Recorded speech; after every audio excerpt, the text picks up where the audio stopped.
उत्तर प्रदेश के बहराइच में सांप्रदायिक दंगा थमने का नाम नहीं ले रहा है। एक तरफ जहां पुलिस लगातार रोकने का प्रयास कर रही है, वहीं दूसरी तरफ अंतिम संस्कार रोककर प्रदर्शनकारी लगातार वहां पर आगजनी की घटनाओं को अंजाम दे रहे हैं। हमारे साथ बातचीत के लिए इस वक्त मौजूद है चंदौली से समाजवादी पार्टी के सांसद वीरेंद्र सिंह जी। हम उनसे बातचीत करेंगे।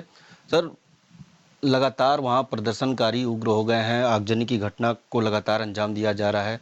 किस तरीके से देखते हैं इस पूरे घटना इस सरकार तो दावा ठोकती है कि हमारे राज्य में बिना मेरी मर्जी के एक भी दंगे नहीं होते हैं। तो इससे स्पष्ट है कि कहीं न कहीं सरकार के इशारे पर ये सब काम हो रहा है, क्योंकि सरकार नहीं चाहती है कि जो जनहित के मुद्दे हैं, बेरोजगारी है, महंगाई है, विकास है, इस मुद्दे पर कोई सवाल उनसे करे। तो जब जब चुनाव आता है, इस तरीके का वातावरण बनाने का प्रयास होता है। पुलिस पर भी लगातार सवाल उठ रहे हैं। कहा यह जा रहा है कि पुलिस वक्त रहते अगर सब कुछ ठीक ठाक से कर देती तो आज ये हालात नहीं होते। लगातार वहां पर दुकानें फूकी जा रही हैं, गाड़ी को आग के हवाले किया जा रहा है। तो किसके इशारे पर हो रहा है? पुलिस किसकी है? पुलिस तो सरकार की है। सरकार चाहे तो 1 मिनट में पत्ता नहीं हिले। तो सरकार को दिखाना चाहिए ना कि कानून व्यवस्था कैसे ठीक रहती है। दावा तो बहुत करते थे, तो दिखाएं। क्या लगता है आपको इसके पीछे साजिश होती सकती है? अब मैंने जो कहना था, मैंने आपसे पहले कह दिया कि अगर सरकार रोकना चाहती तो वो रुक जाता। दंगा अगर नहीं कराना चाहती तो दंगा होता नहीं। इसलिए वो सब कहीं न कहीं इस ध्यान भटकाने का एक परिणाम है ये। उत्तर प्रदेश में उपचुनाव भी होने वाले हैं, उसको लेकर इसी उपचुनाव का पर लोगों का ध्यान इधर उधर भटकाने के लिए कि लोग मूल मुद्दे पर सवाल न करें सरकार से।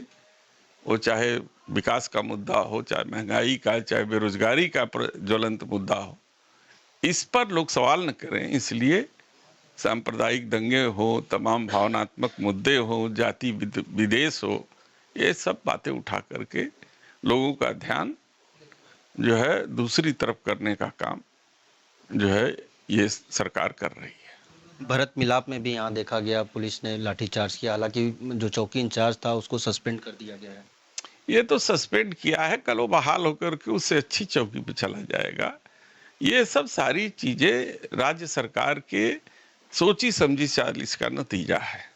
ये लोग किसी जाति विशेष को भावनात्मक रूप से अलग थलग करने के लिए वो इस तरीके की कार्रवाई को अमल में लाते हैं। भगवान शंकर का जलाभिषेक एक समाज के लोग करते हैं। ये परंपराएं सैकड़ों साल से चली आ रही हैं।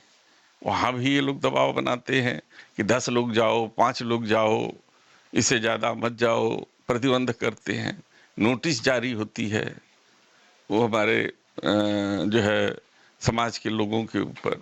और ये भी आप जानते हैं कि भगवान श्री राम का पुष्पक विमान नाटी इमली के मैदान में जब भरत मिलाप के लिए लाता है, तो वही समाज अपने कंधों पर पुष्पक विमान को लेकर के राम परिवार को लेकर के आता है। और वो राम परिवार को लेकर के जब चला तो ये व्यवस्था सरकार की होनी चाहिए कि रास्ता कौन सा रहेगा, कैसे। जानते हैं कि भीड़ आएगी, और जब वो राम दरबार जब उस पुष्पक विमान से गुजरता है तो क्या हिंदू क्या मुसलमान सब पुष्प वर्षा करते हैं, हर हर महादेव और जय श्री राम के नारे लगाते हैं। ये गंगा जमुनी तहजीब हमारे बनारस की है, और ये बर्दाश्त भारतीय जनता पार्टी को नहीं होती है कि लोग मिल करके रहें।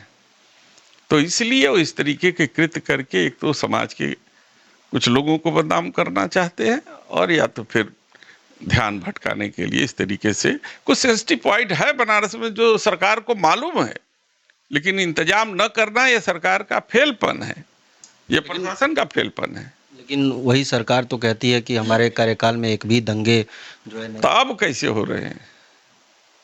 जब दावा ठोकती है तो उस पर अमल भी होना चाहिए। देखा मतलब है कि जानबूझ करके ये सब दंगे हो रहे हैं। पल पल की जानकारी सीएम योगी ले रहे हैं वहाँ बहराइच की। वो पता नहीं किस तरीके की ले रहे हैं, वो वही जाने।